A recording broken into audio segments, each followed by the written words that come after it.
नमस्कार साथियों, DMV coaching classes के इस बृहद प्लेटफॉर्म पर मैं आपका हार्दिक अभिनंदन करता हूं, हार्दिक स्वागत करता हूं। मैं आपका मित्र महेंद्र खेड़ा। साथियों, आज की क्लास में हम चर्चा करेंगे करंट अफेयर्स के जो सेशन है वो मैं कंटिन्यू आप लोगों के लिए लेकर आ रहा हूं। और आज के सेशन में हम चर्चा करेंगे मसूर की खेती के बारे में, यानी कि मसूर की कृषि। इससे पहले हमने बात की थी जम्मू कश्मीर के अंदर केसर की खेती जो लगातार गिरावट हो रही है, उसमें अभी उसका उत्पादन बढ़ नहीं रहा है और सरकार के लिए एक बहुत बड़ा प्रश्नवाचक चिन्ह खड़ा हो गया था। उस पर हमने चर्चा की है। आज की क्लास में हम बात करेंगे जो दलहन के लिए प्रसिद्ध है सबसे ज्यादा, वो है मसूर। और मसूर के बारे में चर्चा करेंगे कि इसका वर्तमान समय में ये चर्चा में क्यों आई है और इसके कारण क्या रहे हैं, उनके बारे में बात करते हैं। दलहन के बारे में सबसे सामान्य बात है, सबसे पहले हम पढ़ेंगे दलहन के बारे में। उसके बाद में मसूर उत्पादक क्षेत्र कौन कौन से रहे हैं भारत में, उनके बारे में चर्चा करेंगे। भारतीय राष्ट्रीय कृषि सहकारी विपणन महासंघ के बारे में हम चर्चा करेंगे। लघु कृषक और कृषि व्यापार संघ के बारे में हम चर्चा करेंगे कि इनकी क्या भूमिका रहती है। राष्ट्रीय खाद्य सुरक्षा मिशन के बारे में हम चर्चा करेंगे। इसके बाद में अनुसंधान और विविध विकास के जो आईसीआर है उसकी जो भूमिका है उसके बारे में हम चर्चा करेंगे। प्रधानमंत्री अन्नदाता आय संरक्षण अभियान जो है उसके बारे में हम चर्चा करेंगे और जो योजना है उसके बारे में हम देखेंगे। भारत में दलहन के उत्पादन की जो स्थिति है वर्तमान समय में, उनके बारे में चर्चा करेंगे। इसके बाद में भारत में दलहन उत्पादन को बढ़ावा देने हेतु सरकार के द्वारा क्या क्या कार्य किए गए हैं, क्या किस किस प्रकार की शर्तें, किस प्रकार के नियम या किस प्रकार की मिशन रखे गए हैं, उन पर भी हम चर्चा करेंगे एक नजर में। तो देखिएगा, सबसे पहले मैं आपको बता दूं जिस प्रकार से कि ये जो स्रोत है वो मैंने अभी जो हाल ही में प्रकाशित स्रोत इंडिया एक्सप्रेस से लिया गया है और ये हाल ही में चर्चा में इसलिए है, इसके बारे में देख लीजिएगा एक बार ये चर्चा में क्यों है।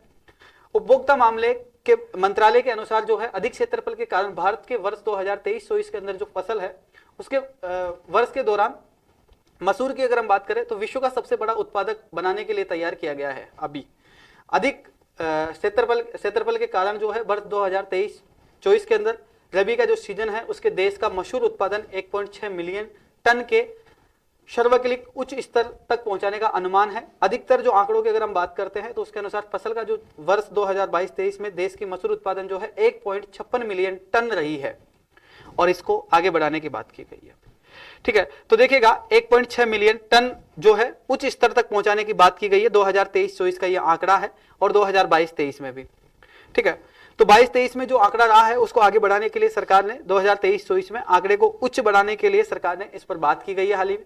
दलहन क्या है इसके बारे में सबसे पहले चर्चा कर लेते हैं। अगर परिचय की अगर हम बात करें तो मसूर जो है एक फली परिवार का एक जो है झाड़ीदार वार्षिक शाकाहारी पौधा होता है। ये खाने योग्य फलियां होती है जो अपने लेंस के आकार के जो चपटे टुकड़े वालों बीजों के लिए जानी जाती है। मसूर के जो पौधे हैं वो आमतौर पर छोटे होते हैं और उनमें जो है स्वपरागण वाले जो फूल है वो लगते हैं। मसूर की दाल ऊर्जा के लिए, कार्बोहाइड्रेट के लिए, प्रोटीन के लिए, वसा के लिए, फाइबर के लिए, फास्फोरस के लिए, लोहा, जस्ता, केराटिन और विटामिन और एंटीऑक्सीडेंट के उत्कृष्ट स्रोत है। यानी कि ये सारी चीजें जो है अपन को क्या मिलती है, किससे, एक ही दाल से जो है ये सारे आपको विटामिन मिलते हैं, ऊर्जा मिलती है, कार्बोहाइड्रेट मिलता है, प्रोटीन मिलता है, वसा मिलता है। ये एक ऐसी दाल है जिससे अपन को इतने सारे पोषक तत्व मिलते हैं। इसके बाद में देखिएगा इसके परिचय की अगर हम बात करते हैं तो एक फलीनुमा संरचना होती है, एक परिवार होता है, एक फलीनुमा। ठीक है, जिसको आसानी से क्या किया जा सकता है, यानी कि खाने योग्य होती है। उसको कच्ची जब होती है तो उसको खा भी सकते हैं। ठीक है, तो उसके बाद में सूखने के बाद में जो है उसको निकाला जाता है और उसके बाद में उसमें मसूर निकलता है। जो कि इसकी जो जलवायु की जो स्थिति है वर्तमान समय में उसके बारे में बात कर लेते हैं कि किस प्रकार का जो एनवायरनमेंट होता है उसमें ये उत्पादित होती है। ज्यादातर मसूर मुख्यतः वर्षा जो है आधारित फसल के रूप में उगाई जाती है। इसकी वनस्पतिक वृद्धि में समय में जो है ठंडा तापमान और परिपक्व का जो समय होता है उसमें गर्म तापमान की आवश्यकता होती है। मसूर की खेती जो है रबी के मौसम में की जाती है अधिकतर। अगर हम बात करें तो इसकी जो फसल की अगर हम बात करते हैं कि किस किस्म में की जाती है तो ध्यान रखिएगा रबी की जो मौसम होता है उसके अंदर इसका उत्पादन होता है। इसके अंदर देखिएगा इसको जरूरत पड़ती है किसकी, ठंडे तापमान की जरूरत पड़ती है जब ये पकती है। वही यानी कि गेहूं की तरह है ये एक तरीके से, जैसे गेहूं का उत्पादन किया जाता है। गेहूं के लिए जो शुरुआत की जो समय होता है उसका, उसमें उसको ठंडे तापमान की जरूरत पड़ती है और उसके बाद में जब परिपक्व अवस्था में होता है तो उसको गर्म तापमान की आवश्यकता पड़ती है। ठीक है, उसी प्रकार से है। तो रबी की फसलें जो सामान्य है, यानी कि सभी की अगर हम बात करें तो सारी फसलें इसी प्रकार की होती है। सर्वाधिक यानी कि शुरुआत में उनको सर्दी की आवश्यकता होती है और बाद में उनको गर्मी की आवश्यकता होती है। ठीक है, इसके बाद में देखिएगा अगर हम मृदा की बात करते हैं तो मृदा किस प्रकार की होनी चाहिए, मिट्टी की अगर हम बात करें, मसूर की जो दलहन की जो उत्पादक विभिन्न प्रकार की मृदाओं में किया जा सकता है, जिसमें रेत से लेकर चिकनी दोमट जो मिट्टी होती है उसके अंदर उसका उत्पादन किया जा सकता है, जैसे मृदाएं शामिल है। किंतु इसका सबसे अच्छा उत्पादन माध्यम जो है उर्वरकता वाली गहरी जो बुलाई दमट की जो मिट्टी होती है उसमें इसका उत्पादन सर्वाधिक किया जाता है। इसका उस मिट्टी का जो पीएच मान है वो 7 होना चाहिए। और आसपास की जो मृदाएं हैं, आसपास की मृदाओं के लिए सबसे जो उपयुक्त मानी जाती है वो होती है बाढ़ अथवा जल भराव की जो स्थिति होती है, उसमें मसूर की जो फसल होती है वो गंभीर रूप से प्रभावित कर सकती है, यानी कि वो बहुत अच्छी फसल होती है वहां पर। किस स्थिति में, यानी कि पीएच मान अगर 7 होता है भूमि का तो वो भी बहुत अच्छी होती है। उसके बाद में जो बाढ़ होता है या जल भराव जो क्षेत्र होता है जिसके अंदर जल भरता है और उसके बाद में वो खाली हो जाता है कुछ समय पश्चात, ठीक है, तो उस समय जो स्थान होता है उस स्थान में भी इस फसल का उत्पादन बहुत अच्छा होता है।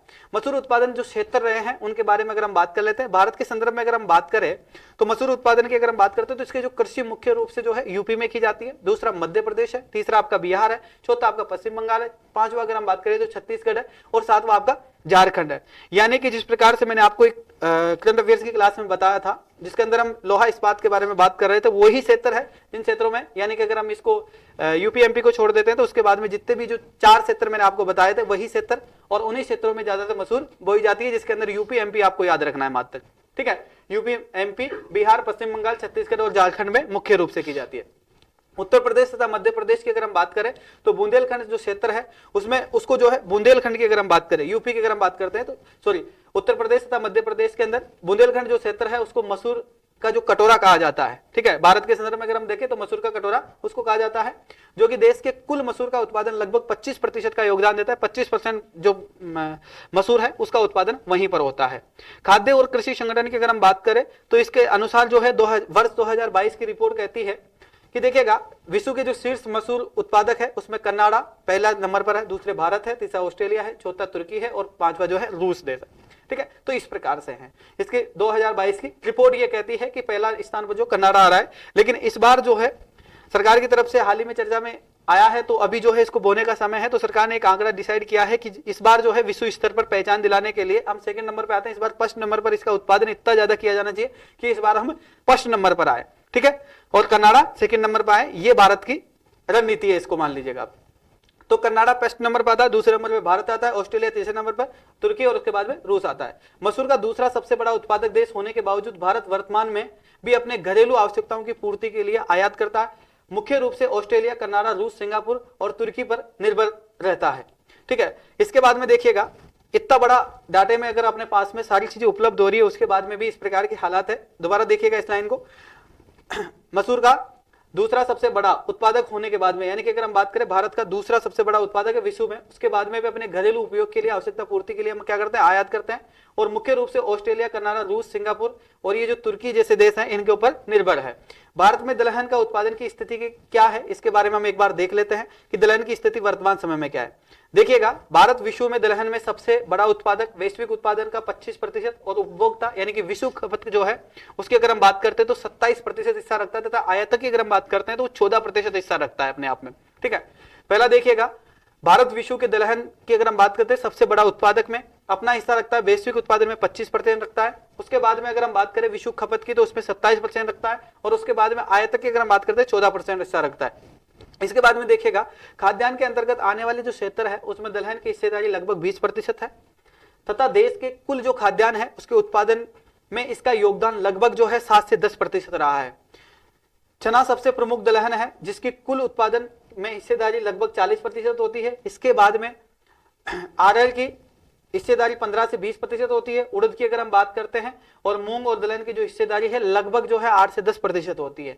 हालांकि दलहन का उत्पादन की खरीफ तथा रबी दोनों सीजन में की जाती है। रबी सीजन में उत्पादित दलहन का कुल उत्पादन जो है 60% से भी अधिक का योगदान रहता है। रबी की फसल की बात कर रहा हूं मैं, 60% रहता है, जबकि 40% अगर हम बात करें तो खरीफ की फसलों के अंदर दलहन फसलों का योगदान रहता है। इसके अंदर मुख्य रूप से मध्य प्रदेश, महाराष्ट्र, राजस्थान, उत्तर प्रदेश और कर्नाटक जैसे शीर्षक जो राज्य हैं वो 5 दलहन उत्पादक राज्य रहे हैं, जिसके अंदर एक बार दोबारा याद कर लीजिएगा, मध्य प्रदेश है, महाराष्ट्र है, राजस्थान है और उत्तर प्रदेश और कर्नाटक है, जो कि दलहन के लिए सबसे भारत के अंदर 5 राज्यों में गिने जाते हैं जिसमें सबसे ज्यादा उत्पादन होता है।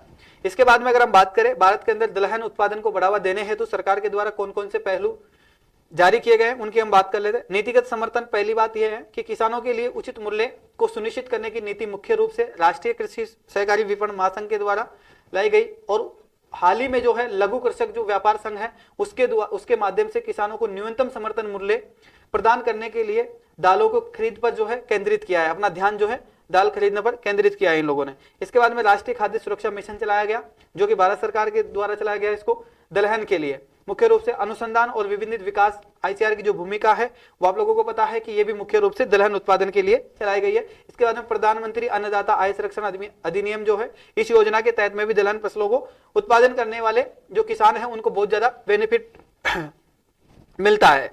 ठीक है, तो ये जो सारी योजनाएं हैं वो सरकार के द्वारा चलाई गई है। एक बार दोबारा देख लीजिएगा, भारत के दलहन उत्पादन को बढ़ावा देने के लिए सरकार ने 5 योजनाएं लागू की गई है। उसमें देखिएगा राष्ट्रीय कृषि सहकारी विपणन संघ है फर्स्ट, इसके बाद में लघु कृषि व्यापार संघ है, तीसरा न्यूनतम समर्थन मूल्य लागू किया गया है, और चौथा राष्ट्रीय खाद्य सुरक्षा मिशन, और पांचवा जो है अनुसंधान और विविध विकास यानी कि ICAR। ठीक है, इसकी भूमिका रही है। इसके बाद में अगर पांचवी अगर हम बात करें तो ये प्रधानमंत्री जो अन्नदाता आय संरक्षण अधिनियम अभियान जो है, इस अभियान की शुरुआत जो है सभी प्रकार के अनाजों के लिए की गई है, लेकिन फिर भी दाल के लिए भी ये यूजफुल ही रहा है। तो ये थे आज की क्लास के अंदर हमने चर्चा की है। ये थी आपकी मसूर की खेती यानी कि एग्रीकल्चर का टॉपिक है, और मुझे उम्मीद है कि आप लोगों को बहुत अच्छे से समझ में आया होगा। दलहन के बारे में हमने चर्चा की है। ये सारे अधिनियम आप लोगों ये जो भारत सरकार के द्वारा चलाए गए जो जितनी भी योजनाएं हैं, अभियान है, उनके बारे में मैंने आपको जानकारी दी है, और मुझे उम्मीद है कि आपको ये जानकारी अच्छी लगी होगी। तो चलिएगा, आज की क्लास में मुझे आप अनुमति दीजिए, अगली क्लास में फिर मिलेंगे। तब तक के लिए जय हिंद, जय भारत, वंदे मातरम। थैंक यू, शुक्रिया, धन्यवाद।